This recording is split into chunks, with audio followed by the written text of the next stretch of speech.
Salam sejahtera untuk kita semua, Shalom.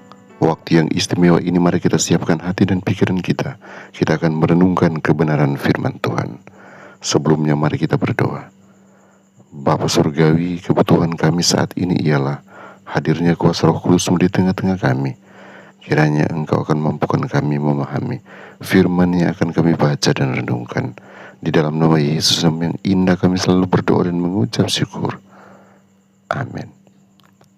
Renungan hari ini berjudul Saatnya Tercerai-berai bagian pertama. Ayat inti Yohanes pasal 16 ayat yang ke-32. Lihat saatnya datang, bahkan sudah datang, bahwa kamu dicerai-beraikan. Josiah Litz menggunakan kata-kata yang penuh makna Alkitabiah ketika ia menulis 2 hari setelah kekecewaan di bulan Oktober bahwa hari ini gelap, domba-domba tercerai-berai dan Tuhan belum datang. Kehampaan rohani yang mendalam selalu mengarah pada kekecewaan dan tercerai-berainya orang percaya. Begitu pula dengan penganut pekabaran Miller akan kedatangan Yesus pada akhir tahun 1844 dan awal tahun 1845. Singkatnya, mereka mengalami disorientasi dan kebingungan saat mereka berusaha menemukan makna dalam pengalaman pahit mereka. Harapan yang tinggi telah menuntun mereka pada keputusasaan yang mendalam. Mustahil untuk mendapatkan gambaran yang sepenuhnya tentang kekecewaan para penganut pekabaran Miller. Tetapi kemungkinan sebagian besar dari mereka meninggalkan iman Advent mereka dan kembali ke gereja mereka sebelumnya atau hanyut ke dalam ketidakpercayaan sekuler. Kita dapat melihat mereka yang tetap berharap pada kedatangan Kristus yang segera sebagai salah satu dari 3 kelompok yang terbentuk. Pertanyaan besar yang dihadapi mereka semua adalah, apakah sesungguhnya jika ada yang telah terjadi pada tanggal 22 Oktober di akhir 2300 hari nubuatan Daniel 8 ayat 14? Kelompok pertama yang muncul setelah kekecewaan yang dapat diidentifikasi adalah para penganut paham spiritualisme.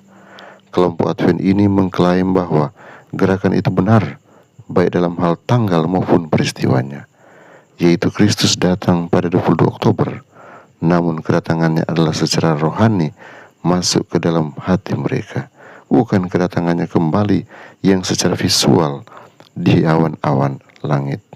Dengan penafsiran itu, mereka mengambil langkah besar menjauh dari pemahaman Miller tentang Alkitab.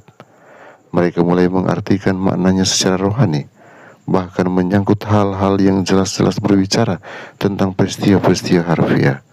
Dan dengan itu, mereka membuka diri terhadap segala macam tipu daya spiritualisme. Fanatisme mudah muncul di antara para penganut spiritualisme ini.